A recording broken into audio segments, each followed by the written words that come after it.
દંતાળ હોય તો જ વાવણી થાય, અને વાવણી થાય તો જ અન્ન ઉગે, અન્ન ઉગે તો જ આપણી ઘીરે. એ તો રામદેવજી મહારાજ કહે છે गेहूं का आटा, પણ गेहूं का आटा વાવ્યા પછી છા હે ને. એ કે આપણી દાઢી में तो घઉં नहीं खड़ता है रोज,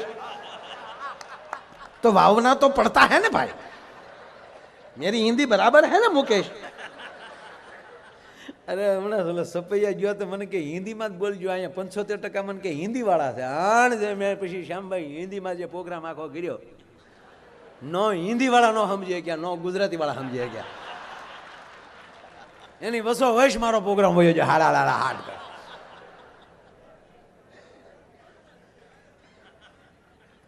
અરે હજી હું કાલે જ કન્યાકુમારીથી આવ્યો પૂજ્ય બાપુની કથામાં. હવે જ્ઞાની ભાષા તો સ્વામીજી હાવ આપણે કળશામાં કાકરા નાખીને ખખડાવી કાઢે. નાળગુણ નાળી. હા, ઓલો ટીટી આવ્યો ટ્રેનમાં, એટલે બધા નામ પૂછતો હતો. અરે અન્ના નામ તા કે સુબ્રમણ્યમ. આને કીધું તારું નામ શું? તા કે એલ્યુમિનિયમ. ભૂપતને પૂછ્યું યાર નામ? તા કે હાર્મોનિયમ. ત્યાં તો એવા જ નામ આવે ને દક્ષિણમાં, સુબ્રમણ્યમ, અય્ય સ્વામી, રામ સ્વામી.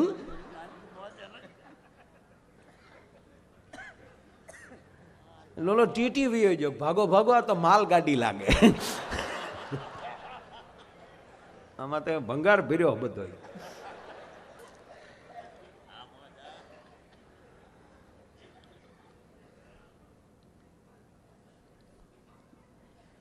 એ દંતાળની અંદર 3 અથવા 5 જે લાકડાના હોય, અત્યારે લોખંડના બનાવે છે, પણ એ નકોર લાકડાના હોય અને એની ઉપર હોલ પાડેલો હોય. હોલ ઉપર અત્યારે સાદી ભાષામાં આપણે જાણે ખબર પડે તો કહીએ એક પાઇપ લગાડેલી હોય, એને દાંડવું કહે. એની માથે ઓળણી લગાડેલી હોય અને એક જ હાથમાં મુઠ્ઠીમાં લઈ દાણા પડે એટલે ઓટોમેટિક 5એયમાં 1 હરખાવ્યા જાય. હાથમાંથી જે ઉપર ખેડૂત છે એ દાણા નાખે, એ ઓળણીમાં જાય, ઓળણીમાંથી દાંડવામાં જાય, દાંડવામાંથી દાંતામાં જાય, દાંતા છે જમીનની અંદર એ સાહ પાડતા જાય, એની અંદર ઓટોમેટિક દાણા ઓરાતા જાય. પણ જેવા ખેડૂતના હાથમાંથી આવે એ સીધા દાંડવામાં અટક્યા વગર સીધા સાહ સુધી પગી જાય. અને સાહમાં જે વાવે છે એને દાતા કહેવાય.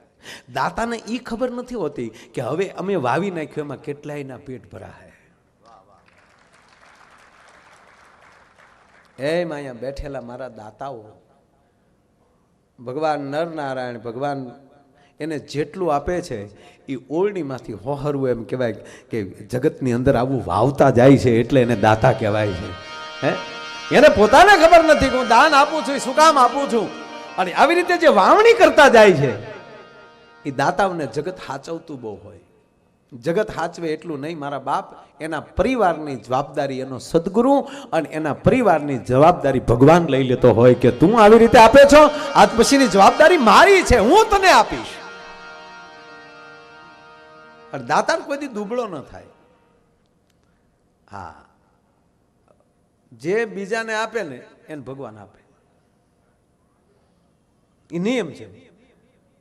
તમે તમે તમે જેટલા ખાલી થાવ ને એટલું અંદર ભરાય.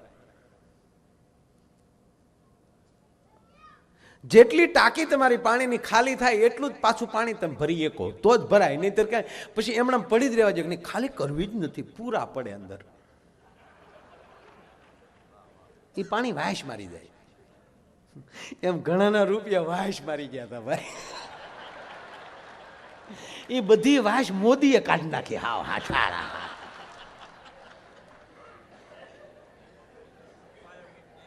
બેનો ભાઈઓ, 50 દિવસ થઈ ગયા બેનો ભાઈઓ.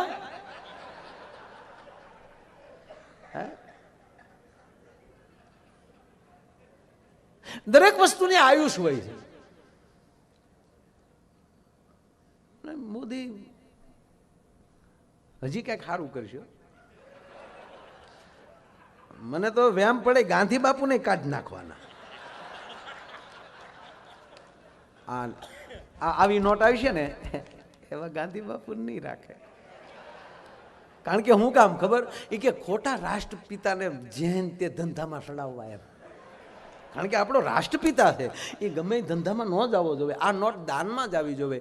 આ નોટ છે કારણ કે આની ઉપર સાપ છે રાષ્ટ્રપિતાની, તો એ કોઈક ગરીબના આહું લૂસવા જોવે. આ નોટથી કોઈકને આહુડા પડવા ન જોવે. એટલે આવો વિચાર કરીને મને એવું લાગે છે કે નોટમાં ગાંધી બાપુ નહીં રાખે.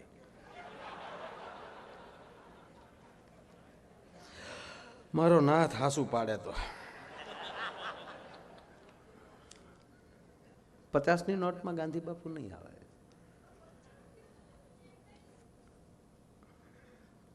નોટમાં કરંટ તો છે હો.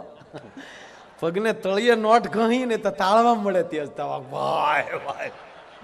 અને અમારે માનભાઈ ગઢવી તો એમ કહેતા હુકાઈ ગયેલા વડલાના થળિયામાં 50,000નું બંડલ દાટ્યા એટલે હવારમાં વડવાયું ફૂટે. બોલો. પણ ઈ સંપત્તિ સદમાર્ગે વપરાય. કાળું નાણું કોને કહેવાતું હશે મને ખબર નથી, પણ જેની પાસે કાળું નાણું હોય એ કોઈ દી દાતા ન બની શકે. કારણ કે દાન દેવું એ 1 નંબરનો ધંધો છે. તો એની અંદર 1 નંબરનો માણસ હોય ને એ જ દાન દેતો હોય છે. રાય કાંકલાનું કામ નથી ભલા માણસ એની અંદર. કારણ કે આ સંપત્તિ આ જેવી તેવી વસ્તુ નથી. આ જેમ તેમ કાળું નાણાં ઘિરેલી નીકળ્યા. સાહેબ 5 તારીખે ઘણા પતિદેવે વેકેશન ખુલ્યા એટલે એની પત્નીઓને કીધું હતું કે છોકરાની ફીમાં ઘટે છે, 5,000 પીડ્યા ઘરમાં. અમારી પાસે ક્યાંથી હોય? ઈ બાયુએ 9 તારીખે 50,000 કાઢ્યા તારા ડોહા. અમુકની ઘીરે તો અબોલા છે દીગુબા. હો સ્વામીજી, અમુકની ઘીરે તો અબોલા છે. કારણ કે ઓલે એમ કીધું મારા હમ કાંઈ નથી, તમારા હમ મારી ઘીરે કાંઈ, મારી પાસે કાંઈ નથી પીડ્યું. અને એણે 9 તારીખે કાઢ્યા ને પછી પતિઓએ કીધું કે મારા હમ ખાધા તે આ નોટો હાટું. આવું બન્યું. 2-3 જગ્યાએ સમાધાનમાં મારે જવું પડ્યું.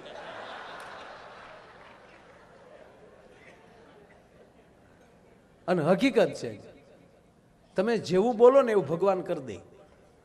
ઘણા કીધું કે અમારી પાસે કાંઈ નથી. એ શરમમાં પછી કે હવે કહેશું તો એ તકલીફ પડશે. એને 50 દી સુધી નો કાઢ્યા.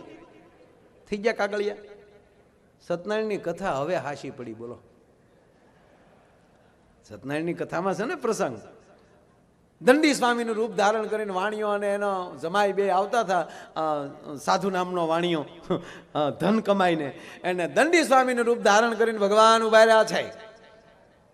એ સાધુ નામના વાણિયા, તારા વાણની અંદર શું ભરેલું છે એ મને કે.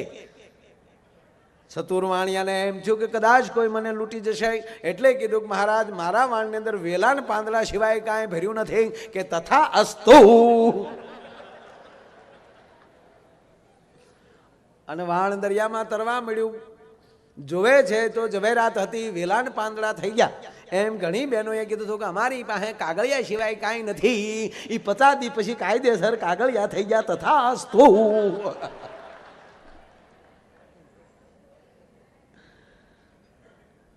વાત એ છે કે દરેક વસ્તુની આયુષ હોય છે. હમણાં તું કાયમ આ વાત કરું સ્વામીજી કે અને જે વસ્તુ જેમાંથી બને એકવાર એ વસ્તુ એને બની જવું પડે. આ દેહ છે એ પંચભૂતનું ખોળિયું છે, માટીમાંથી બન્યું છે. બનાવ્યું છે કોણે? ભગવાન નરનારાયણ પરમાત્માએ. એમાં કોઈને માયાભાઈ બનાવ્યા છે, કોઈને મુકેશ બનાવ્યો છે, કોઈને હોની નોટ બનાવી, કોઈને 500ની નોટ બનાવી, કોઈને 1000ની નોટ બનાવી. એ મને ખંજવાળ આવી એટલે કહું છું કે હું હાવ 1000ની નોટ નથી.